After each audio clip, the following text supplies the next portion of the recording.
Halo para pencinta badminton tanah air, kita berjumpa di video kali ini teman-teman ya. Sejujurnya saya malas bikin video ini ya.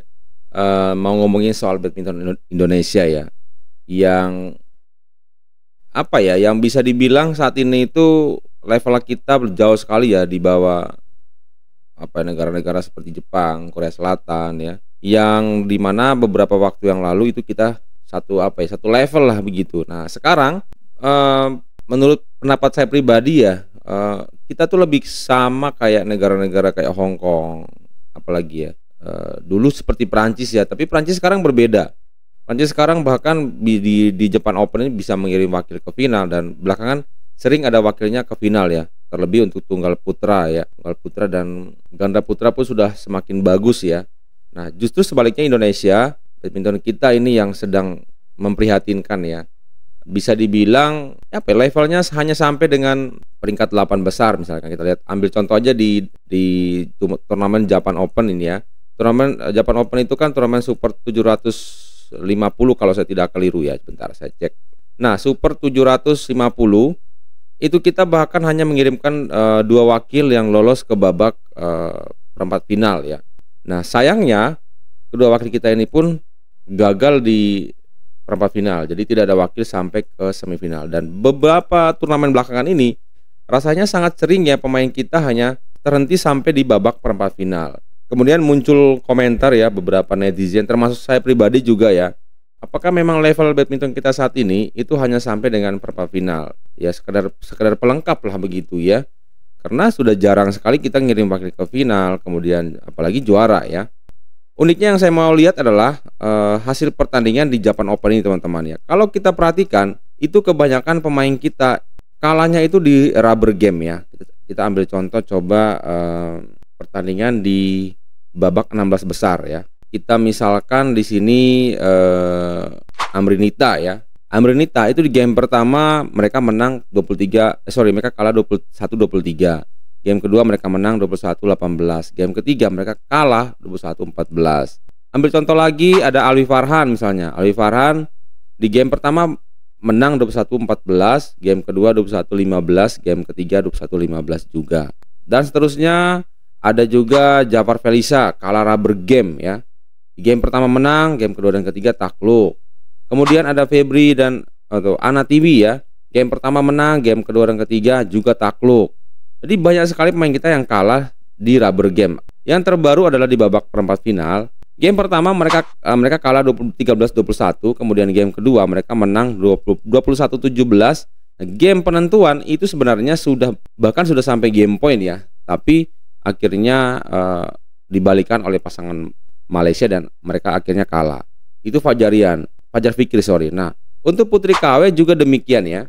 Game pertama bahkan dia menang, game kedua dan ketiga itu dikalahkan atau dia menderita kekalahan atas Wang Zhi ya. Jadi dua-duanya itu kalah di rubber game. Nah, ini kalau diperhatikan banyak sekali dari babak 16 besar bahkan 30 besar pemain kita itu banyak menderita kekalahan rubber game. Kemudian saya berpikir apa memang pemain kita ini secara kekuatan fisik mereka, daya tahan fisik mereka itu memang perlu dilatih lagi karena ketika rubber game itu pasti mengalami kesulitan seperti itu. Jadi ya bisa diambil kesimpulan ya fisik pemain kita memang agak susah diajak bermain sampai dengan rubber game. Itu kondisi badminton kita ya. Jadi nggak tahu lagi mau bilang apa ya. Ini hanya sekedar curahan hati saja, curhat ya. Unek-unek aja saya keluarkan. Nggak tahu lagi mau ngomong gimana dan ya gimana lagi ya. Main di kandang sendiri juga sama, main di luar negeri juga sama ya.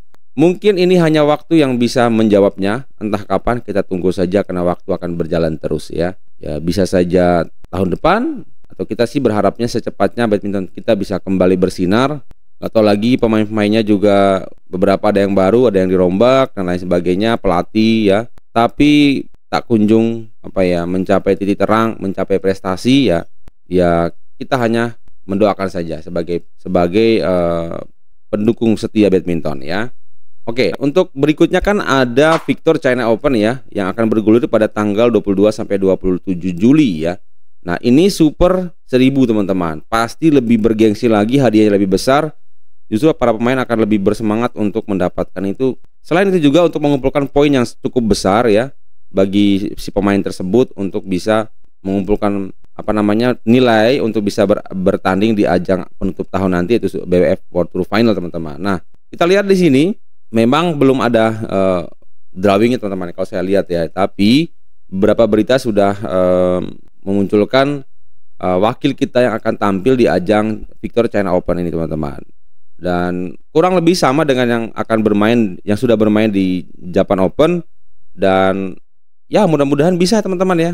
Karena badminton tuh kadang-kadang tuh mengejutkan ya. Turnamen sebelumnya bukan berarti itu udah main Japan Open itu kita kalah, tidak mendapatkan gelar, berarti di China Open juga gagal gitu. Itu bukan suatu kepastian ya. Jadi kita menantikan ajang yang lebih bergensi lagi di Victory China Open ini. Mudah-mudahan pemain kita bisa bermain maksimal, dan mudah-mudahan, saya selalu bilang ya, mudah-mudahan menjadi titik balik ya bagi badminton Indonesia. Tapi dengan melihat keadaan sekarang, bukannya pesimis ya, tapi saya tidak terlalu menaruh optimis terlalu tinggi. Yaitu kata salah satu penonton di Orang Biasa ya. Tidak pesimis tapi tidak menaruh optimis terlalu tinggi ya. Jadi kita dukung saja, doakan yang terbaik buat para pemain kita yang akan bermain di Victory China Open 2025. Seperti apa peluang pemain kita, teman-teman? Silakan mengutarakan pendapat kalian di kolom komentar soal apa yang terjadi di Daihatsu Japan Open. Kemudian nanti peluang pemain kita akan berlaga di Victory China Open 2025. Pertanyaannya, apakah badminton kita hanya sebagai pelengkap atau penghibur saat ini? Silakan teman-teman jawab di kolom komentar. Mungkin itu saja curahan hati unek-unek saya di video kali ini, teman-teman. Terima kasih sudah mendengarkan. Mohon maaf jika dalam penyampaian saya ada kata-kata yang kurang berkenan, karena teman-teman sedang berada di channel Orang Biasa. Bukan pengamat tapi penikmat badminton. Bye-bye.